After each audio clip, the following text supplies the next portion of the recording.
देखिए बच्चों, यहाँ पर इलस्ट्रेशन नंबर 34 में A and B are the partners, ये इनकी ओल्ड रेशो है। सिर्फ बी रिटायर हो रहा है तो बी पे आपने गोला लगा दिया। ए की गेनिंग रेशो मतलब खाली ए ही बेसिकली बाद में रह जाएगा। इसका मतलब है ए गेन कर रहा है, बी सेक्रीफाइस कर रहा है, entry A debit to B बनेगी। इस पर्टिकुलर बैलेंस शीट में आप बिना देखे reserve fund, profit and loss और इस गुडविल को बांटेंगे।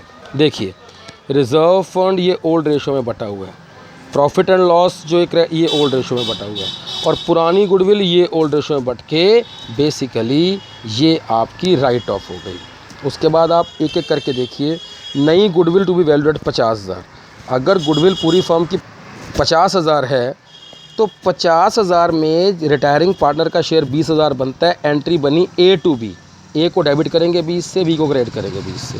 हमने ए को डेबिट करा 20,000 से और बी को क्रेडिट करा 20,000 से। ये न्यू गुडविल एंट्री है। रिवैल्यूएशन अकाउंट बाकी सबसे है। Value of patents to be increased by 3,000 but plant was to be found over valued by 15,000। इसका मतलब ये है प्लांट का घाटा शो करेंगे और वैल्यू ऑफ पेटेंट को 3,000 से बढ़ाएंगे। अपडेटेड वैल्यू ये दे रखी है मैंने, ये आपका प्लांट घटा के पेटेंट बढ़ा के। कहता है provision for doubtful debts should be 5% on debtors and provision for discount on debtor creditor 3%। यानी कि क्रेडिटर्स का 3% प्रोविज़न तो ये रहा, विच इज़ बेसिकली आपको कम देना पड़ा। ये गेन है। गेन का मतलब है क्रेडिटर्स में से कम किया, ये लाइबिलिटी कम हो गई।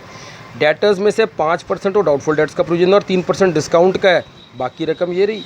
इसका मतलब है ये दोनों आपके 1,000 रुपया, ये जो आपका 570 रुपया है, this is basically a part and parcel of loss which is shown in your revaluation account. देखिए, उसके बाद है out of insurance which was entirely debited to profit and loss account 870 to be carried forward unexpired insurance. ये आपका फ़ायदा है कि अभी आपके पास इंश्योरेंस कंज्यूम करने के लिए है, तो अन इंश्योर्ड, ये आपका पूरा का पूरा फ़ायदा यहाँ आ गया। ओल्ड बैलेंस शीट में आपके पास कुछ था ही नहीं, तो एज इट इज़ वो असेट बन के आगे आ गया। कहता इन्वेस्टमेंट वर रिवैल्यूएड 16,000 की। ओल्ड बैलेंस शीट में 20,000 की आपकी इन्वेस्टमेंट है, 16,000 की रह गई, जिसमें से आधी इन्वेस्टमेंट उठा के बी ले गया। यानी कि 16,000 का आधा ये आपका बी ले गया, बी को डेबिट करा, और बाकी इन्वेस्टमेंट 16 की 8 रह गई, ये बैलेंस शीट में बाकी का पोर्शन रह गया। कहता there is a claim of workman compensation reserve extent of 5,000। भाई आपके पास यहाँ पे वर्कमैन कंपनसेशन रिज़र्व है ही नहीं। जब रिज़र्व है ही नहीं तो पूरे का पूरा वर्कमैन कंपनसेशन रिज़र्व यहाँ पर लॉस की तरह आएगा और यहाँ पर एज अ लाइबिलिटी मेंशन होगा। लास्टली देखो बेटे, मैंने यहाँ पर लॉस निकाला ओल्ड रेशो में 12 और 8 मैंने यहाँ पर ये डेबिट किया, 12,600 और 8400 को यहाँ डेबिट किया। उसके बाद देखिएगा, कहता है यहाँ पर ए और बी में से बी रिटायर हो रहा है, B was paid off in full. पहले तो बेटे आप इसका टोटल लेकर ये बैलेंस निकाल रहे हैं, ये बैलेंस आ रहा है। जो बंदा कंटिन्यू कर रहा है ए, उसका तो टू बैलेंस है। यहाँ पर 47,000 रुपया बी को पूरा पे कर दिया, क्योंकि यहाँ लिखा हुआ है B was paid in full.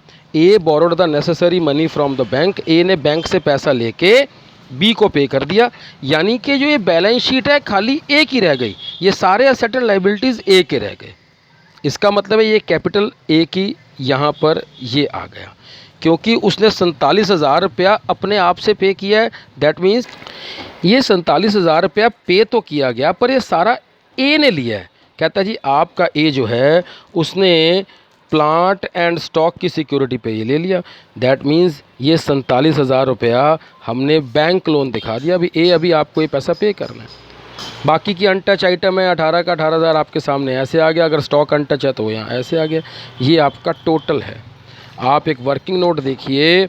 It has been assume that cash balance of 5,000 appearing in the balance sheet, जो न्यू बैलेंस शीट में नहीं आया हमने वो यूटिलाइज करके बी को पे कर दिया।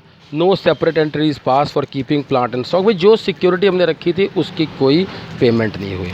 बेटे the work for today for you is till illustration number 35 you have to solve this questions. मैंने आपको 2 कंप्लीट क्वेश्चंस कराए हैं। Well is illustration 34 and the complete one is illustration 32। Please carry on till illustration number 35। Goodbye, God bless.